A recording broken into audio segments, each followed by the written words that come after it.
Hello दोस्तों, कैसे हैं आप सभी। तो दोस्तों, हम इसमें सेक्शन 43 भी एक्सपेंडिचर डिडक्शन के बारे में बात करेंगे।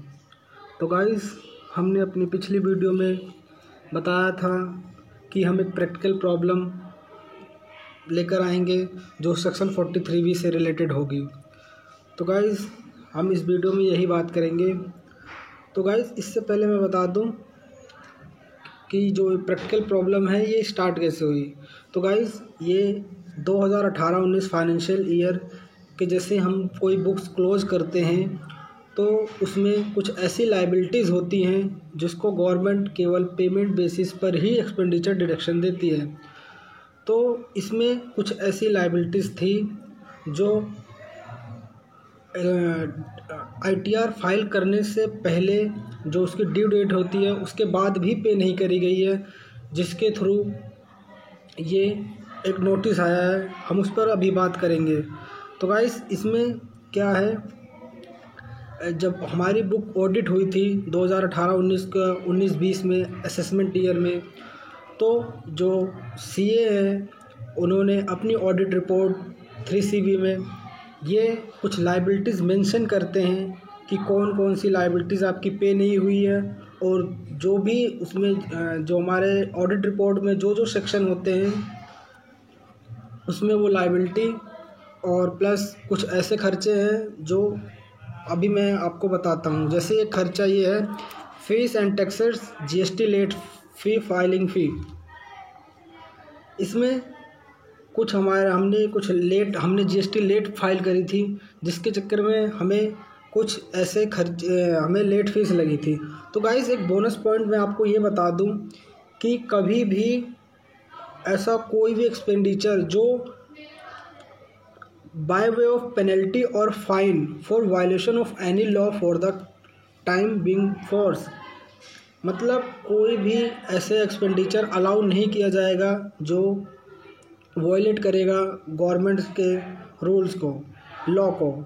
जैसे पेनल्टी और फाइन, अगर आप लेट भरते हैं तो उस पर लगने वाला GST लेट फीस या इनकम टैक्स लेट फीस, उसकी एक्सपेंडिचर डिडक्शन नहीं मिलती है।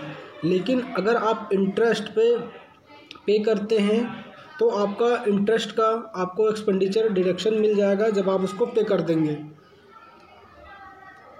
तो गाइस, जैसे आप यहाँ देख सकते हैं 11,900 रुपये, ये हमारा एक्सपेंडिचर डिडक्शन है जो हमने डेबिट कर रखा था प्रॉफिट एंड लॉस अकाउंट में। ये गलत चल गया। जैसे हमने ये यहाँ पे प्रॉफिट एंड लॉस अकाउंट में यहाँ डेबिट कर रखा था, उसको अब गवर्नमेंट उस पर हमसे अब 30% सीधा टैक्स मांगेगी, क्योंकि ये डिडक्शन जो एक्सपेंडिचर होते हैं वो डिसअलाउड हो जाते हैं। तो गाइस, हम अब सेक्शन 43B के क्लोज के बारे में बात कर रहे हैं। इसमें हम दो हमारी पेमेंट है, एक ESI पेमेंट और एक GST पेबल। तो गाइस, जो हमारी ESI की पेमेंट थी वो हमने ड्यू डेट जो हमारी इनकम टैक्स रिटर्न होती है उससे पहले हमने पे कर दिया, जो हमें 10,165 अलाउड है। वो हमारे नोटिस में नहीं आया है, अभी मैं आपको नोटिस दिखाऊंगा। लेकिन जो हमारे GST पेबल है वो कुछ ही अमाउंट पे हुआ था, और कुछ जैसे 5,73,077 रुपये में से कुछ ही अमाउंट पे हुआ है। तो गाइस, ये अमाउंट पर गवर्नमेंट हमसे टैक्स मांगेगी, जो अभी मैं आपको नोटिस दिखाऊंगा उसके थ्रू वो हमें एक नोटिस भेजे हैं 143, उसमें मैं अभी बात करूंगा। उससे पहले बता देता हूँ दोस्तों, इसमें नोट पेड ऑन और बिफोर द फोरसेट डेट, इसमें ये कह रहा है कि आपने ये जो लाइबिलिटी है क्या ये ड्यू डेट से पहले पे किया गया नहीं किया गया। तो उसमें CA ने उस मंथ, उस जो ईयर था फाइनेंशियल ईयर 2018-19 उसमें नहीं पे किया गया, इसीलिए उन्होंने ऐसी लाइबिलिटीज़ को, ये जो CA हमारे जब ऑडिट करते हैं तो ऑडिट रिपोर्ट में ऐसी लाइबिलिटीज़ दिखा देते हैं कि ये लाइबिलिटी पे हुई कि नहीं पे हुई, उसके अगेंस्ट हमें फिर नोटिस आता है और उसमें हमें ये बताना पड़ता है कि ये लाइबिलिटी इनकम टैक्स रिटर्न भरने से पहले, फर्निश करने से पहले ये पे की गई हैं या नहीं पे की गई हैं। तो गाइस आपको मैंने ऑडिट रिपोर्ट में दिखा दिया। अब हम सीधा नोटिस देखते हैं। तो गाइस ये नोटिस आया है, तो इसमें बोला communication of proposed adjustment under section 143। तो गाइस आप देख सकते हैं जब उन्होंने अरिथमेटिकल एरर दिया है रिटर्न में अंडर सेक्शन 143 है।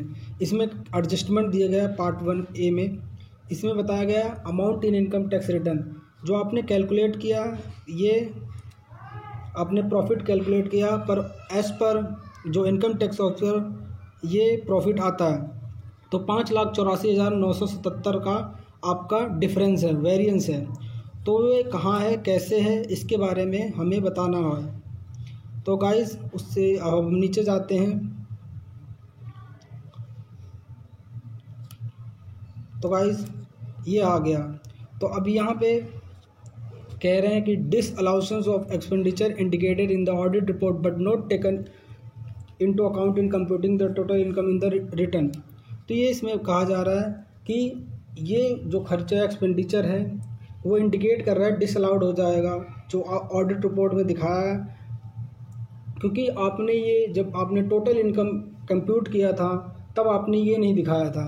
तो गाइस ये 11,900 तो मैंने आपको पहले ही बता दिया है कि वो ये एक्सपेंडिचर था जो लेट फीस पर था। तो ये गवर्नमेंट आपके जो इनकम टैक्स ऑफिसर है वो डिसअलाउड करते हैं ऐसे खर्चों को। और ये 5,73,077 रुपये है जो ये हमारा GST फीस है। ये भी गवर्नमेंट उस पर 30% सीधा टैक्स मांगेगी। अब दोस्तों इसमें से मैंने खुद कुछ टैक्स जमा करवाया है, जिसमें से 2,16,000 के करीब मैंने जो इनकम टैक्स रिटर्न फाइल करने से पहले ही 2,16,000 के करीब मैंने टैक्स जमा करा दिया है। तो गाइस इस पर हमारी टैक्स की जो लायबिलिटी बनती है वो मैं कैलकुलेशन कर लेता हूँ थोड़ी। इस नोटिस का हम रिप्लाई करेंगे तो हमें कितना टैक्स भरना पड़ेगा। तो गाइस रिटर्न भरने से पहले, इनकम टैक्स रिटर्न की बिफोर द ड्यू डेट से पहले मैंने 5,73,000 जो टैक्स थे GST, उससे पहले 2,16,000 तक की GST हमने पे कर दी थी। तो गाइस जो आपने टैक्स ड्यू डेट से पहले पे कर दिया है तो उस पर आपको टैक्स नहीं देना पड़ेगा।